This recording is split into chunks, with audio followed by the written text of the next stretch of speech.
Batman Hush. Is it an epic animated DC film, a fantastic Batman story? Oh yes, it is. I flippin' love this movie. I was enthralled beginning to end, and I'm excited to dive into this and talk about it and the three big things that I really enjoyed about it. You ready to talk about Batman Hush? Let's do it.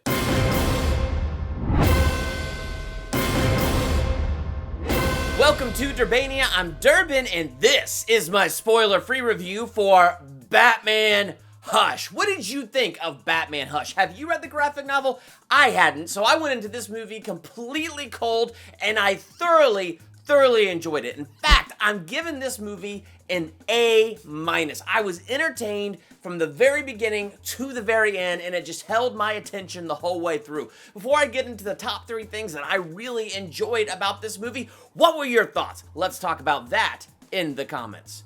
First thing that I really liked about this movie, it was clear on the timeline. Like, I love animated superhero movies, but I also love continuity. I like to know, where does this fall in the life of this hero? Where are we in the whole greater picture of all the stuff that's going on? And I think this one did a great job establishing this comes right after Reign of the Superman. And I love that whole franchise of movies. I've been following them from Justice League War all the way up to Reign of the Superman. Batman is kind of like the star of that franchise. I mean, Superman is my favorite hero, and every time he shows up, I flippin' love it. But Batman is the one who's got like the most solo movies that I've seen out of this franchise, and he's got some really good movies in this whole New 52 franchise, and this one is no exception. It's really good, and I really like knowing that this happened right after Reign of the Superman. And even though Superman shows up in a cameo, kind of controlled by Poison Ivy, it was still cool to see Superman in this and kind of have that timeline established. Number two, Catwoman. I thought they did a good job of introducing Catwoman to this series of movies and Batman's relationship with her. Now, normally, and maybe this is because of some of the CW stuff where they get really soap opera-y about relationships and all that, there is a part of me that could have cared less about the relationship between Batman and Catwoman, but there was a bigger part of me that was really enjoying what they did with that relationship in this movie. First off, she compliments him well. I think the two, like the voice acting, the characters themselves, they complemented each other well, and they did a really good job establishing that on-again, off-again dynamic of Batman without it being too over-the-top soap opera drama inside of a superhero film. And they did a good job going, well, this time, this is where the relationship's gonna work. This is where the relationship is gonna stick. So they did a good job with her character, and it was fun to watch her dynamic with Batman's, because Batman holds to his code. He's not a killer, and he's not gonna kill. And is she like that?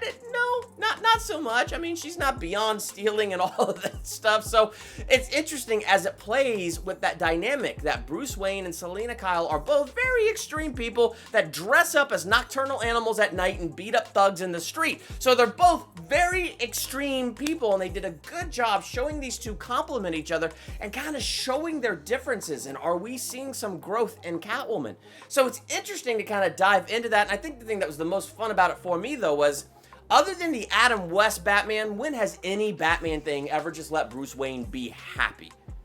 Seriously. So one of the things that this did is it built that anticipation. When is it gonna go south? I wish I could say more, but you know, I don't really want to cross into that spoiler territory. But I think as a whole, they did a good job with the Batman-Catwoman relationship. Hush, Batman. Hush. The third thing that I want to dive into with this is Hush, and I think Hush truly was my favorite part of this movie.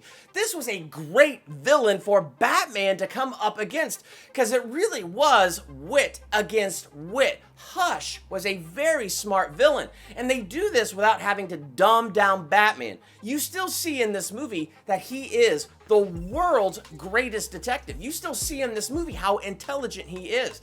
So to have Hush be so smart that he knows Batman is Bruce Wayne, he knows all of Batman's secrets, and he knows the buttons to to press. Well then, that shows you this is a true formidable villain when they didn't dumb down Batman but showed you how incredibly smart this guy was. So it's not just brawn against brawn or about a battle of the fist. This is a battle of the mind, and this is a villain that really knows how to get inside of Batman's head. So that was really interesting to explore. I went into this movie thinking I knew a spoiler. I thought I knew all along who Hush really was and who Hush's secret identity was. And I'm so glad that I went in with that mistake because I was so wrong. And the movie, though, did a good job letting me believe what I thought for a while, and then all of a sudden it took this turn. I was like, well then who's Hush? Oh my gosh, I'm just trying to review this in my head. Where are the major clues dropped? And I thought that they did a really good job, that if you go into this not knowing who Hush is, the reveal and stuff is really cool.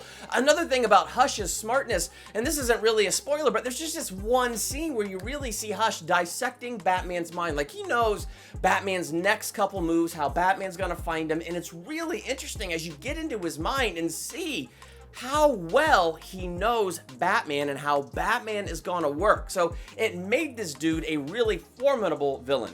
And kind of a cool way to bring us all these other Batman villains without it feeling like it's being bloated with too much, because it had this single underlining thing. Who is Hush, and how does Hush know this much about Batman, and what is the darn plan? What is this guy doing? So I thought that was pretty interesting. The other thing that I really liked is, again, going back to Batman's code. What I like about a Batman that doesn't kill is you could do this type of stuff with Batman, where Hush brings Batman to the brink of killing his villains. This is how much Hush pushes Batman.